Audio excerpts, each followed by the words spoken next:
নমস্কাৰ বন্ধু, আজি আমি পঢ়িম বান্দৰ বান্দৰ আৰু আৰু টুকুৰা টুকুৰা চৰাই। চৰাই মানুহৰ মানুহৰ মৌলিক মৌলিক প্ৰয়োজন তিনিটা: খাদ্য, কাপোৰ আৰু ঘৰ। আমি যেনেকৈ ঘৰ সাজো, কিছুমান পশু পক্ষীও তেনেকৈ সিহঁতৰ ঘৰ বাহ সাজে। কিছুমানে আকৌ নাসাজে। ঘৰ বাহ সজা আৰু নসজা দুবিধ প্ৰাণীৰ বিষয়ে তলৰ সাধুটোৰ পৰা জানো আহা। পঢ়ো আহা। এঘৰ মানুহৰ এখন ফল মূলৰ বাগিচা আছিল। তাৰে এজোপা নাৰিকল গছত বহুত টুকুৰা চৰায়ে বাহ সাজি বাস কৰিছিল। এদিন তালৈ এজাক বান্দৰে আহাৰ বিচাৰি আহিছিল। সিহঁতে আহাৰ বিচাৰি থাকোঁতেই কিনকৈ এজাক বৰষুণ আহিল। তেতিয়া সিহঁত গছজোপাৰ তলত আশ্ৰয় ল'লে। লাহে বৰষুণৰ প্ৰকোপ বাঢ়ি আহিছিল।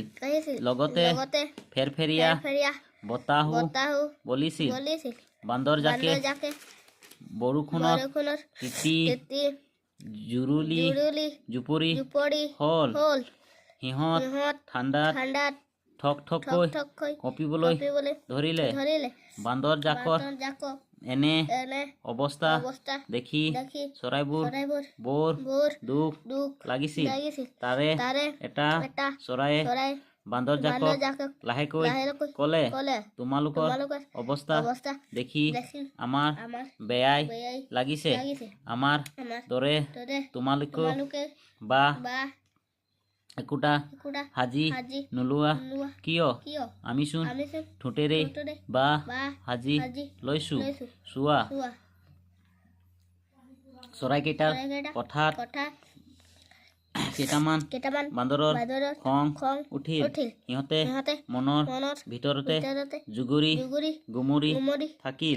তাৰে দুটামানে দাঁত নিকটাই খেক খাইছিল আৰু বৰষুণজাক এৰালৈ বাট চাই থাকিল।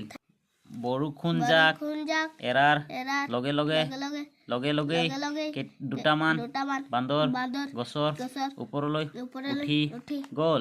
সিহঁতে চৰাইবোৰ বাঁহবিলাক টানি আঁজুৰি ভাঙিবলৈ খুজিছিল।